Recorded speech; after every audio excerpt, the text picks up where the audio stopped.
Hey guys, today I want to talk about callings. How to find your life's callings. I think we have some grand misconceptions of what a calling is, a lot of us. The most cliched stereotype is someone is struck by lightning and suddenly realized her life purpose.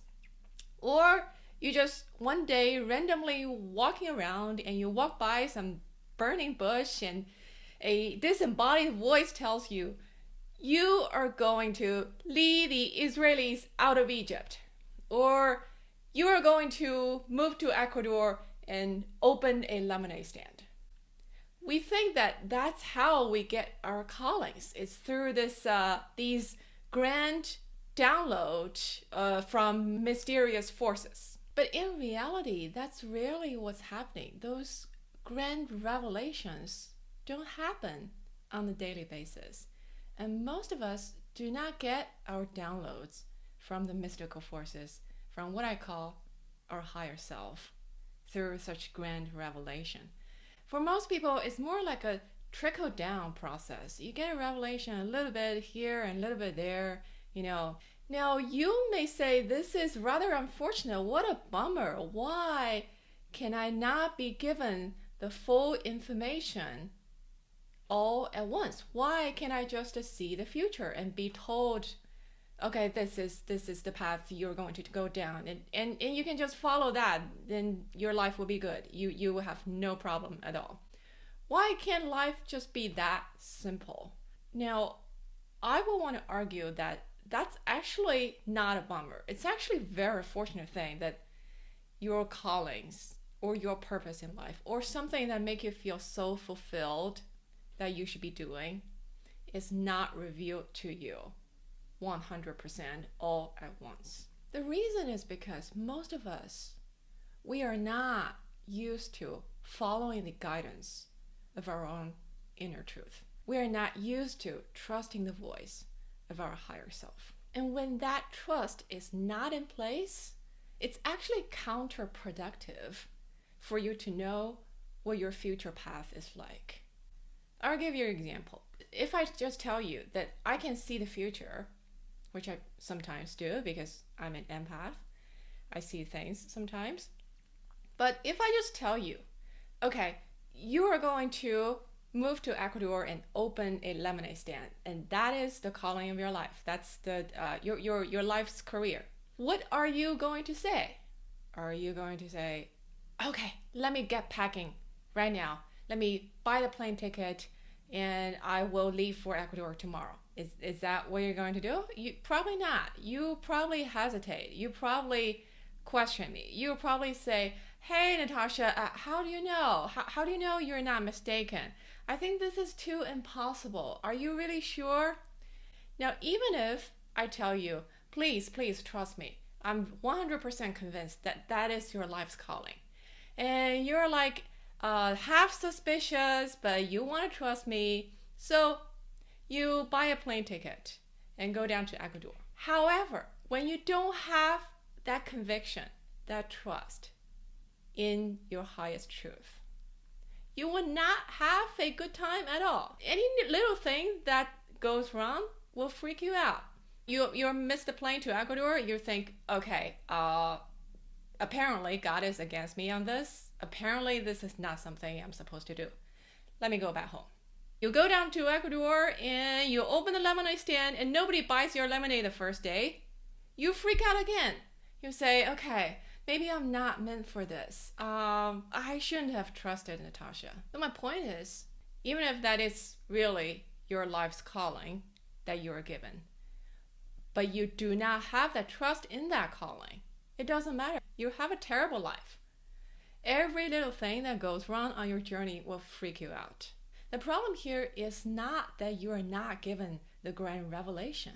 The problem is you wouldn't be trusting that grand revelation even if you're given that, because you have not developed the trust and the inner conviction in your highest truth. And when you don't know what to do with your life, I would suggest the best thing you can do is to actually build that trust and start learning to listen to that voice and do as you are told. by yourself, by your higher self.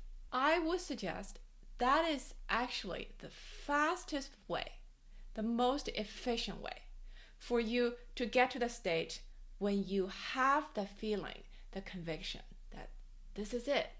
I know what my life's calling is. This is actually not that easy for most people because, for most of us, ever since we are very little, we are trained to not to listen to ourselves. The underlying assumption is the self is weak. Don't trust that. Trust mom and dad. Trust conventional wisdom. Trust the teachers. Even, trust that person who's talking to you on YouTube who seems to know what she's talking about. But just don't trust yourself. That is the way most of us grow up. At any given moment of your life, you are actually bombarded by all these external voices. Most of the time, you don't even realize that because they've been there for so long. You pretty much internalized it, and it almost have become your own voice. And all of these voices try to tell you what to do and try to tell you how to manage your life. While we are inundated by all these external voices, it's very hard for us to hear the voice of our own soul, of our own destiny. And even when we hear it, most of us don't tend to trust it. And for those of you who subscribe to my blogs, I talk a lot about spiritual awakening.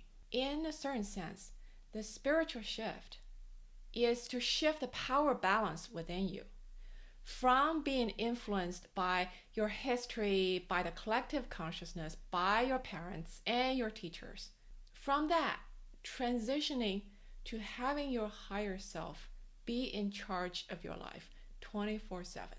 When you are going through an awakening, most of the time that shift in power balance is happening automatically. Your higher self is automatically having a stronger and stronger presence in your life, just through you cleansing and releasing so much of your old life. But things that are happening automatically doesn't mean that you cannot do anything else to help things along. There are a lot of things you can do to build a more intimate relationship with your higher self. The first thing you can do, start making decisions according to what you actually want instead of what you think you should want. Start small by being honest with yourself and make decisions based on what you truly desire.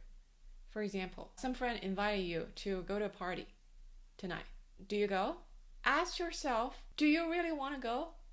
Or do you feel like you have to go because you don't want to let anybody down and you don't want to be perceived as antisocial? Another example, you got a performance review at work. Your boss tells you, hey, you're not detail-oriented enough. You should really learn to pay more attention to details. How do you react? Do you beat yourself up and say, hey, self, you really need to get your act together. Otherwise, you're not good enough if you're not detail-oriented? Or do you listen to yourself who may be telling you, hey, I really don't like details. Don't make me do that. That's not my strong suit. And it's never going to be. That, by the way, is a real example. I was telling you what happened to me. My point is, you can cultivate the relationship with your higher self just like you cultivate any relationship, with respect, with good listening skills, and with the willingness to trust and to try and to experiment. Another thing you can do, try to transform your relationship with failure. Try to see failure not as failure, but as a learning experience. Why? Imagine that you are put to this earth to complete something that's very challenging. That's your life's calling, but it's difficult. You gotta put a lot of effort and a lot of thought into it, and you gotta stick to it for a long time in order to bear fruit. If that's your calling, how will you be able to live up to the task when you are so afraid of failures? If you're so sensitive to failures, it doesn't help for your soul to give you the grand revelation of what your challenging mission on earth is. Again, it will be a terrible user experience for you to put yourself through that journey. You would not have enjoyed it. As the saying goes, you never fail until you stop trying. It sounds cliche, but there is a lot of truth in it. In order to transform your relationship with failure, stop seeing life as some kind of test that you need to achieve a perfect score for, and start seeing it more like an experiment, a playground, a place where you can try new things in. To sum up, what do you do when you don't know what to do with your life? Two things. First, try to have a more intimate relationship with your higher self. Try to trust your own voice. And secondly, develop a different relationship with failure. And here's my promise to you, okay? This is a very serious promise. If you try your best at these two things, given time, you will get your grand revelation. Your grand revelation about your life's calling will show up when you are ready, because then you will have the toolkit to actually execute your grand revelation. That's my promise to you. All right, that's all for today. See you next time.